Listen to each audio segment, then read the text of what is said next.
Olá, o nosso entrevistado é casado e tem filho único.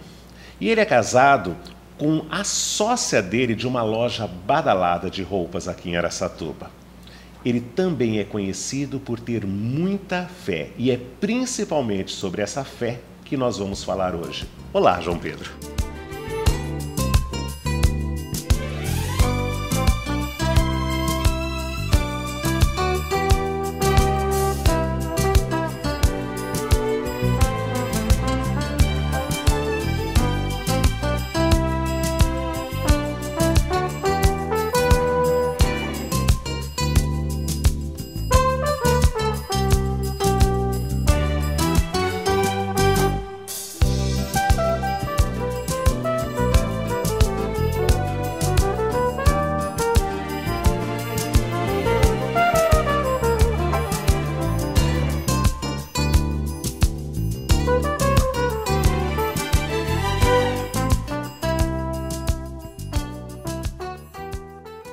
Ô João, você queria falar alguma coisa nisso? Então vamos lá. É um prazer estar aqui com vocês na TV Araçatuba e na Folha da Região. E eu estou muito emocionado porque vivi muito com o Genilson. Ah, é? E no tempo que a Folha da Região era uma página só. E eu não faço ideia do tanto que ele deve estar alegre no céu hoje, de ver toda essa emissora, esse jornal bombando. E de ver você aqui prestigiando de alguma maneira ele também. Como é que você viveu muito com o Genilson? Vivi muito com o Genilson porque quando eu cheguei em Araçatuba, ele já fazia parte de uma liderança jovem que queria dar uma modificada na cidade. Ah, é? E ele vivia muito na frente do tempo da gente. Me ensinou muito como comerciante. E o sonho dele era muito grande. E eu, às vezes, falava com ele, Genilson, acho que o jornal nunca vai passar de 1 ou 2 páginas. E hoje está todo esse conglomerado aqui funcionando. Então você pegou o jornal no comecinho? No comecinho com ele. Que maravilha. Muito no começo.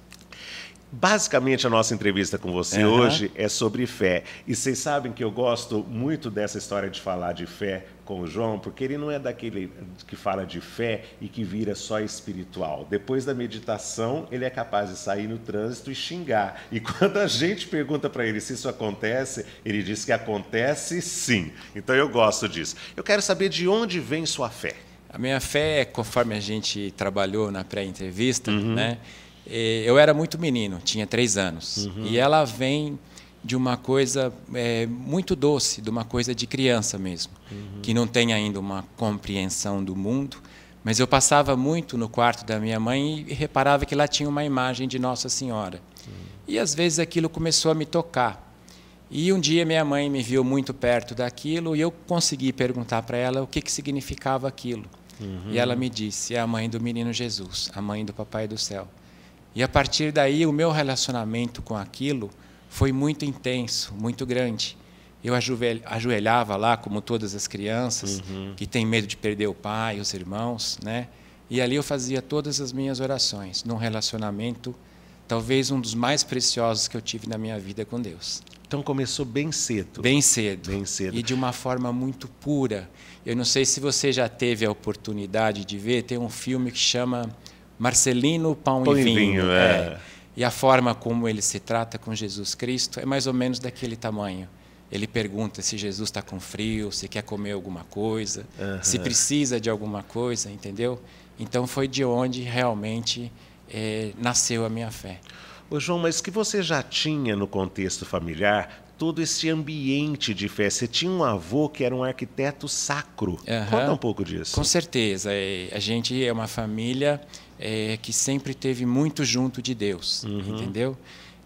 Agora, o fato dele ser um arquiteto sacro, na época em que eu comecei a me relacionar com Deus, eu não tinha todo esse conteúdo racional, né? Mas depois, como ele era um arquiteto sacro, fez a Basílica de Nossa Senhora Aparecida, é projeto dele, né?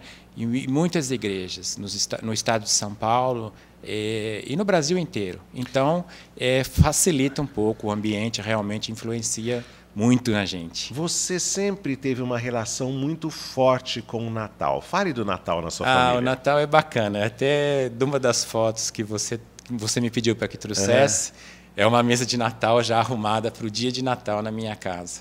E é um dia precioso para mim, porque é o dia que a gente celebra, entre aspas, porque não sabemos a data precisamente, mas sabemos que esse dia é aniversário de Jesus Cristo.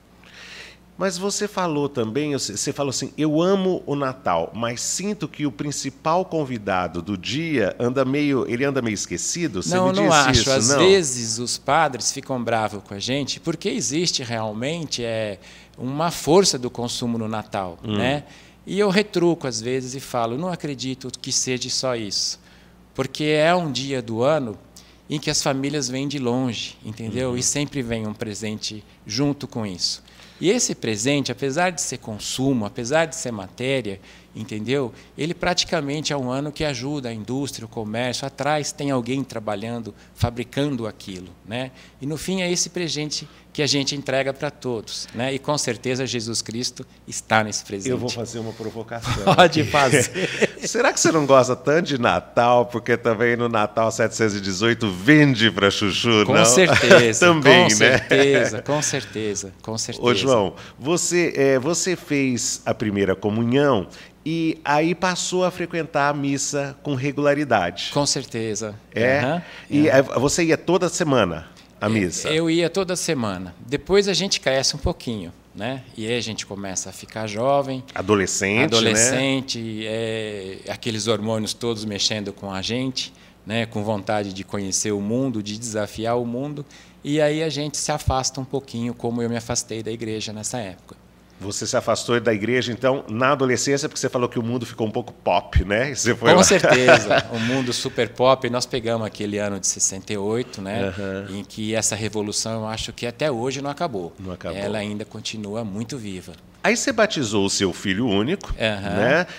E na primeira comunhão dele, você começou a voltar para a igreja. Me senti como se eu estivesse fazendo eu mesmo a minha primeira comunhão. Me senti aquilo em mim, né? E fiquei maravilhado quando ele recebeu a comunhão. Aquilo realmente me deu uma dor de espírito e já começou a abrir a porta outra vez para mim voltar à igreja. Aí, bem lá na frente, você enfrentou um momento difícil que a sua mãe adoeceu e faleceu. Em 60 dias. Mas isso, de qualquer maneira, te aproximou de um padre que foi muito importante. É o padre da Igreja do Paraíso. Sei. Ele chama Padre Miller. Né? E minha mãe estava muito ruim, doente. Ela ficou um período muito curto entre o início da doença e o fim da vida dela. E neste período, ela me pede para ir buscar um sacerdote, era o Padre Miller, que ela gostaria muito de conversar com ele. Né?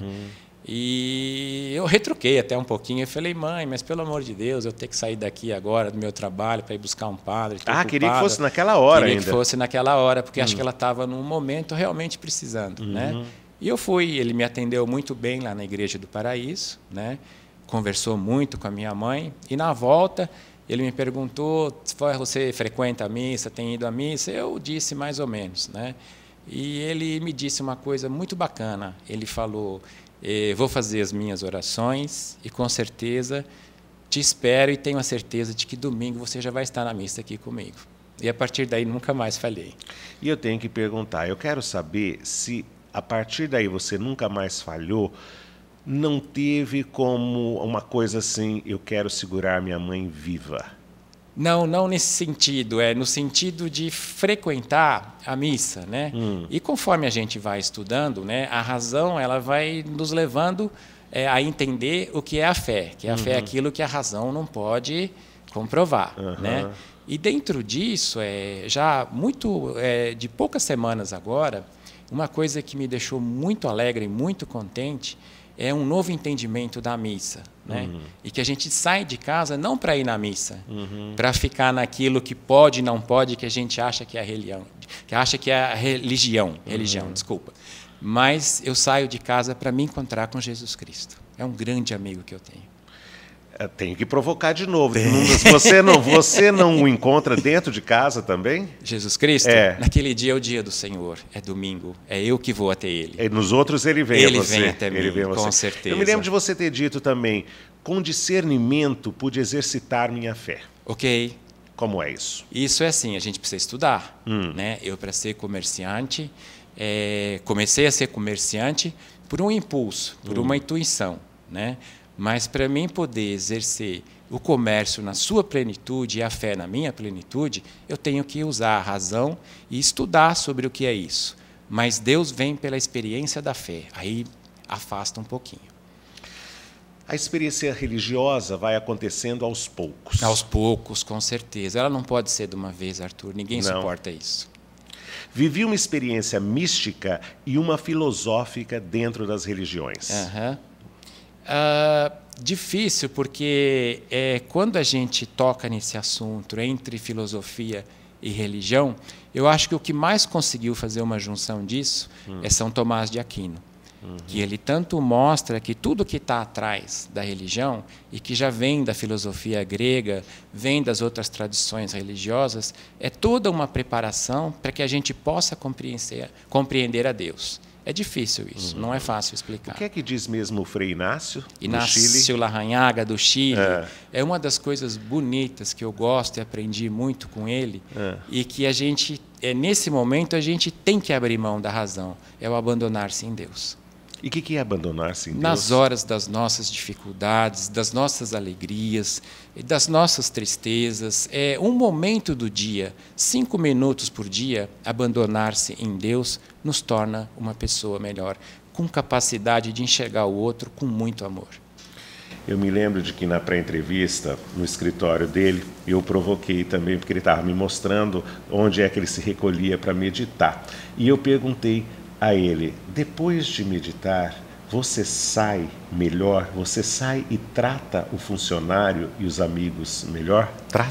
Trato, Arthur. A gente aprende muito na meditação. Mais uma coisa muito bonita que tem na meditação e que tem que ficar bem claro, não só na meditação, como na missa, em qualquer tradição religiosa. Eu estou falando por mim, entendeu? Às vezes a gente termina a meditação e dali 5 minutos eu estou xingando no trânsito, estou de mau humor, fazendo as coisas que eu não estava propondo a me fazer, entendeu? Mas ter consciência disso, sem ser juiz de si mesmo, é maravilhoso. Como que é essa história de ter consciência sem ser juiz? Porque automaticamente, quando eu tomo consciência, eu já não me julgo? A gente julga, mas tanto no estudo religioso, como no estudo meditativo, na meditação e na oração, o que a gente pede é um ponto para tudo isso. Ter a consciência é fantástico. Agora, em vez de ser juiz de si mesmo, é melhor nós sermos humildes para com nós mesmos. E põe um ponto nisso. Bom, derrapei na curva, ponto. Acabou, não precisa mais. Uma outra coisa que eu achei interessante é que eu achei que, como um católico fervoroso, ele nem citaria budista, mas ele citou. Ele citou e a mestra de meditação dele é budista. Achei muito interessante isso. O budista que você citou é: a hora que a mala está muito pesada, coloque-a no chão e volte para casa. Isso eu aprendi com um budista, é o Inti. Ele teve aqui em Araçatuba, foi parceiro da Vivi lá no Interação, e escutei muitas palestras deles lá, e uma das coisas que ele me falou, que me marcou muito, me ensinou muito, a hora que a mala estiver muito pesada, não carrega mais, tem o chão para sustentar a mala, deixa a mala no chão. Eu já usei isso, porque nós fizemos a pré-entrevista no começo da semana, eu já usei isso essa semana. Eu senti que a minha mala estava pesada, soltei a mala no chão e andei. Parabéns. Nem sempre vou conseguir, mas quando tiver consciência dá para fazer. Ele foi o seu mestre hoje. Você citou a Vivi, e foi ela que apresentou você a Lia Jinskin, que é jornalista argentina. Fala um pouco da Lia. Quando a Vivi trouxe a Lia para Araçatuba, nós fizemos com ela um curso para aprender a meditar. Foram 3 módulos, né? Foi um grande presente que eu recebi da Vivi, né? E depois eu fiz a formação para mestre de meditação junto com a Vivi durante um tempo de 2 anos e meio. Fomos a primeira turma em São Paulo, né? E aí aprendi muito. E é uma formação em meditação que a gente transita por todas as crenças religiosas, não é exclusivo. E isso ajuda a sua vida prática no dia a dia? Ajuda, porque a meditação educa a mente. A mente é muito terrível conosco. Para a gente terminar esse bloco, o que diz mesmo a irmã Ângela, de que você tanto gosta? Eu gosto muito que ela fala, a irmã Ângela, que amar a Deus é muito fácil. Mas amar os de casa já começa a complicar. Imagina os de fora, Arthur. Questão de opinião. Volta já.